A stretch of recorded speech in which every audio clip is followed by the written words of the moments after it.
Hello and welcome to the Off the Post podcast. I'm your host, Cade Krakus, and another week, another rendition of the Off the Post podcast. It's nearly time for the playoffs. We've got our decisions up till this point, and we've got a couple more games being played, which we're going to update you on the results for what we've got at the end of the regular season. We'll talk about our playoff picture, some teams that have rose up the ranks throughout the year, some big-time storylines, and of course, we'll recap all of our matches and our Golden Boot races. That's what we've got in this specialty edition of the Off the Post podcast. As we get ready for the back half of the season to be here, make sure to stay tuned through it all. We interrupt this episode of the NOSL Off the Post podcast to remind you that the official 2025 sponsor of the NOSL is Alanovus Corp. A big thank you to Alanovus Corp in all that you do. The NOSL and Alanovus Corp, creating impact, building community, and bringing the game to life. Taking a look at our matches from this past week, a lot of them decided where final standings and positionings would end up for the postseason playoffs. Taking a look at our men's first division, it was Delaware Rising finishing the year on a hot note with a 4-1 victory over Mansfield Liederkranz, who also was able to make the playoffs. In the men's first division as well, we've got Ashland United, who clinched their spot with a win over Greater Columbus FC 2-0. They will be in that number 4 spot in the first division. Our next 3 first division finishes really had no major influence on the standings. It was Wooster taking down Mahoning Trumbull 9-1, Twinsburg United taking down Stark County United 3-0, and Ohio City SC with a big-time blowout victory 12-0 over Sassarfoss Belverin.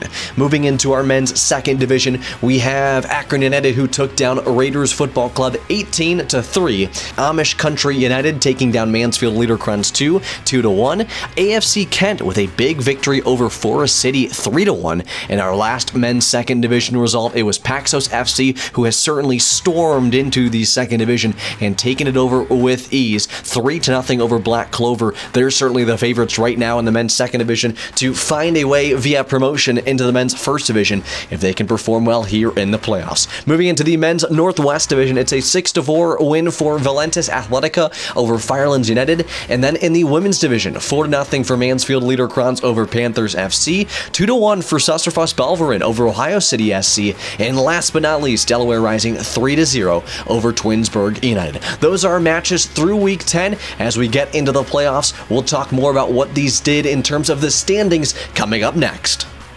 And now it's time for our standings, taking a look at the men's first division. This is where we sit at the end of the regular season. Delaware Rising in the number 1 spot, Ohio City in the number 2, Mansfield Liederkranz in 3rd, and Ashland United in 4. Take a look at how close the finish was in the men's first division. Worcester FC and Greater Columbus just barely behind as they were fighting for that last spot in the playoffs. Moving into Sassarfoss Belverin, Twinsburg United in 7 and 8. They were just on the fringe as well. They're having a chance to really bounce back next season with some opportunities to move in that 5 and 6 spot and maybe, just maybe, make it into the playoffs. Then we've got ourselves the 9 and 10 spots, tough spots for the finish for Stark County United and Mahoning Trumbull United. Mahoning Trumbull unable to win a game this season. The only difference between Twinsburg and Stark County was the goal differential. Moving into our second division, it's Akron United in the number 1 spot with AFC Kent and Forest City FC all as well making it in Group A. The only one to not make it in Group A was Raiders FC. In Group B, the only team that made it was Paxos FC, as Mansfield Liederkranz 2 was barely beat out by Forest City FC by just a singular point to take the final playoff spot for the men's second division. For the Northwest Division 2, all 4 teams will make the playoffs. It's just determined on the seeds and who can maybe find an upset. AC Elite is a team you can't take your eyes off of with that 3-2-4 record on the year. They had some big-time victories earlier in the campaign, had some struggles at times, but still a very competitive side. And last but not least, the women's division. As I said, it got interesting here as well. Sassarfoss Belverin took the number 1 spot, Ohio City SC took number 2, and Delaware Rising took the 3rd spot. And right now, we're still waiting to figure out who will take the number 4 spot. Will it be one of those teams? Panthers FC, Mansfield Liederkranz, Twinsburg United, all 3 are in the mix to find it, but it all comes down to this last game here tonight and who will take the spot and be that number 4 team in the playoffs. That's what we've got through our matches and standings. Make sure to stay tuned. There's much more coming your way here soon on the Off the Post podcast. We interrupt this episode of the NOSL Off the Post podcast to remind you that the official 2025 sponsor of the NOSL is Alanovus Corp. A big thank you to Alanovus Corp in all that you do. The NOSL and Alanovus Corp, creating impact, building community, and bringing the game to life. Welcome back to the Off the Post podcast. I'm your host, Cade Krackus, and I'm now joined by Dave Zimmerly. Dave, thanks so much for joining me here today. Yep, I appreciate the opportunity. Of course. So, David, you wear a variety of different hats throughout the NOSL and Wooster FC. Do you want to talk a little about what got you into the NOSL as a whole? Well, with the NOSL in 2021, Braden and Ty, they approached me about joining the board. They had an opening for vice president. So I got involved with the league. It fills one of my passions as far as building local soccer and then extending that up through the adult ranks, just because I mean, that's a little bit of a tangent, but there's a lot of complaints I have with U.S. soccer in the whole paradigm. And this kind of, I'm more into finding solutions. So this was kind of fill that solution. So anyways, I get involved with them. I'm from Wooster here, and we got them to start a team in 2023, and then the guy who ran it was just too much, and it was going to die. And then so I kind of stepped in. The guy who ran it, James, I brought him on board. We started up a board, and so I'm president, he's vice president. We brought on John, who's been a very valuable asset. Chris, who helped us get started with all the legal formation, all that good stuff. And then we brought on Eric for marketing. And honestly, it's like, I mean, the guys I got on board, it's been fantastic. You know, like, I'm a big delegator, and honestly, it's a lot to start up a club, like, which is kind of what we've found. So we're kind of working on this, not just me like building Wooster FC, but it's also a way for us to, when clubs come in, you know, like, can we give them some kind of structure to help them build and be sustainable, you know? So for sure, that's kind of where we're going. Yeah, and when you talk about Wooster as a whole, obviously they're having a pretty solid year. What are your initial thoughts on how the year's gone so far? Well, excellent. Like, our objectives this year, like, we got promoted from the second division last year. We wanted to finish mid-table this year, and I mean, that's where we're at. We did want to make a little bit more of a run in the cup, but we did lose. I mean, we got an unfortunate red card early in that game, lost in PKs, but then Valentis ended up making the final anyway. So, I mean, it is what it is. We wanted to make a little bit more of a run, but for sure, if we could sneak into the playoffs, that would be phenomenal, because we didn't really have that on our radar. It was, I mean, we'd love to, but objectively speaking, like, we were figuring on finish, like, hopefully mid-table, and that's where we're going to stand. So, yeah. And when you talk about the first and second division specifically, and in the NOSL, there's an interesting thing, because unlike the rest of the U.S. soccer pyramid, like we've talked about a little bit there is no promotion relegation unless you're in the NOSL. So for you in Wooster FC, a team that's kind of worked their way up through the ranks, what is the playoff structure like? What are the emotions like when it comes to that time of year? I mean, it raises the level of everything. It's kind of crazy. Like, no matter what level you're at, there's any form of competition, you know, just brings it out of, like, people, so like, I mean, we're gonna not be like the Premier League or anything, but it's still a big deal to guys, you know. And so you know, we've had a couple, like, tough results that may keep us out, and that was tough on guys. So I mean, now we don't have control, we got to kind of wait. So we haven't experienced the playoffs in either year, because last year we were promoted just through winning the second division outright in the season, which was a little bit different than we ended up running things this year with the second division, how that breaks down. And for you as well, too, I mean, you take a look at that growth of Worcester FC to go from the second division to the first division. I mean, obviously, too, you said the structure's different, but that is a big feat to overcome and to find a way into that first division. So for other teams that might be in that second division right now, I mean, what's kind of your message to them to see them come up to that first division and try to make a run here in the playoffs?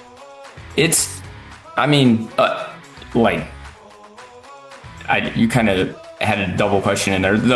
As far as a message of the second division, it's about building a strong base, and that's like, we think long-term as well as short-term when we were putting together our roster this year, because it's easy to like just bring on guys that might be here for 1 year, but we do want to keep it fairly local. And then on top of that, have guys that'll be committed to the club and not just be one in and one out. Because, I mean, you can really ruin your dynamics really quick. As far as like the tournament end of things, it's just, I mean, if you think like you can compete at that first division next year, obviously you're going to want to compete for that. But then it's a matter of, like continuing to build, which is what we had to do this off season. We kind of had to strengthen our roster and how we did things. And, we had a lot of work to do this off season as well, just from things we've learned. So, yeah. And speaking of those things that you have to work on, like you said, what is your timetable? What's your goals for this next year for you guys? What are you going to lay out down the line as the season comes to a close? Well, we definitely, we may slip into the playoffs this year, but that's definitely an objective next year. We definitely have to build, a little bit more in depth. And if you look at the top teams in the first division, we got a lot of like college age guys. For sure. The top teams actually they're mid 20s to late 20s, and it's just like physically, from a physical standpoint, a mental standpoint, like all those kind of, they're stronger. And it's just something like we're going to have to continue to grow into. Like a lot of our guys, obviously they'll age over the next year, but just when we look to add the roster next year, when we, we get together with our manager and like things he wants and all that good kind of stuff, so it's just decisions that have to be made. Yeah, and while you're still obviously waiting to see if Worcester FC is going to be able to squeak into the playoffs here, what's your message to the rest of the NOSL as they might be coming up into the playoffs this next couple of weeks? Just go get it. Like, you gotta, it's at the end of the day, it's about getting wins, and it doesn't matter like how ugly it is. Like, my personal beliefs, like I'm very philosophical in how I coach, but like at the same time, it's like at the end of the day, it's about being pragmatic and getting wins. Because it's all about lifting the trophies. So I would just say like get your guys there and then do what you need to do to, get the result. We interrupt this episode of the NOSL Off the Post podcast to remind you that the official 2025 sponsor of the NOSL is Alanovis Corp. A big thank you to Alanovis Corp in all that you do. The NOSL and Alanovis Corp, creating impact, building community, and bringing the game to life. The Golden Boot race has finally come to a close, and man, what incredible play did we see from some of the attackers throughout the NOSL this season. In the men's first division, it was Nicholas Morse of Wooster FC taking home the Golden Boot for the men's first division. He scored 15 goals on the campaign, with a variety of other individuals just behind him, but in single digits. What a year it was for Morse. Congratulations to Nicholas Morse. In our men's second division, it was an outstanding season for Blake Baker. He scored the most amount of goals across all divisions, with 23 on the season for Akron United. Behind him was Omari Sanders and Kostas Paxos with double-figure scores on the season with 12 and 10 goals respectively, and then others in single digits as well. In our Northwest and women's divisions, it was some lesser totals, but still some incredible play. Carson Oberski of Valentis Athletica finished in double figures with 10 goals. Reggie Johnson just behind, with Sam Tenwaldi just behind as well with 9 and 8 respectively. Then in our women's division, it was Bryn Maurer of Sassafras Belverin who down the back half of the year really excelled with 9 goals on the season. Her teammate Peyton Marino for Sassafras Belverin was just behind her a singular goal difference between the two with 8. What a campaign it was for a lot of these goal scorers. Players who really made their marks and have certainly exploited their play over some of those defenders for opposite sides. A reminder that our leading scorer was Blake Baker. 23 goals across the 4 divisions. He scored the most, but it was Nicholas Morse, Blake Baker, Carson Oberski, and Bryn Maurer who are going to be our Golden Boot champions for the first, second, Northwest, and women's divisions. It's time to take a look at what we have this coming week. It's now the playoffs. It's now the postseason, a chance for one of these teams in each of their respective divisions to hoist a championship trophy at the end of their campaign. Looking at the men's first division to begin here, we have got ourselves Delaware Rising at the number 1 seed, taking on the number 4 seeded Ashland United. In the men's first division, we also have the number 2 seeded Ohio City SC taking on Mansfield Liederkranz, who's the number 3 seed. And in our men's second division, it's Paxos FC, the team to beat in the men's second division, holding that number 1 spot, taking on Forest City in the number 4 spot. It's AFC Kent at the number 3 spot and Akron United at the number 2 spot. Two very strong sides that have exchanged blows throughout the year. And we move into our Northwest division and women's division. It's Valentis Athletica, one of the hot riding teams in the Northwest division, taking on FC Perrysburg. They certainly are the favorite in that number 1 spot, but you can't ignore the number 2 and 3 seeds Firelands United and AC Elite, who will match up against one another as well. And last but not least, our women's division, it's Tusserfuss Belverin taking on a team yet to be determined. We'll find out here soon who that number 4 spot will be held by, and then it's number 2 seeded Ohio City SC taking on the number 3 seeded Delaware Rising. For more information on what's to come between all of these teams across all divisions, head over to NOSLsoccer.com for a full deep dive and breakdown of each of these matchups that we have this coming weekend. Again, that's NOSLsoccer.com.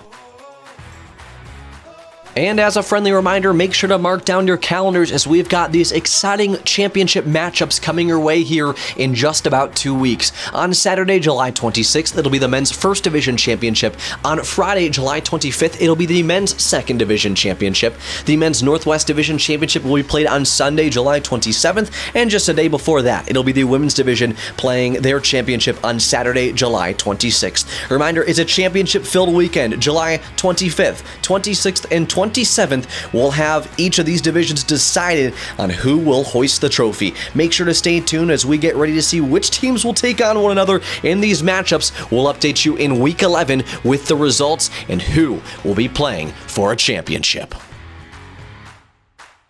Welcome back to the Off the Post podcast. A big thank you to all of you out there for watching, listening, subscribing, doing everything to make this podcast a reality. Well, I just want to say thanks so much one more time before we go, because we've got the playoffs just around the bend, and guess what? We'll have all the coverage right here on Off the Post. Thank you again, and we'll see you guys next time.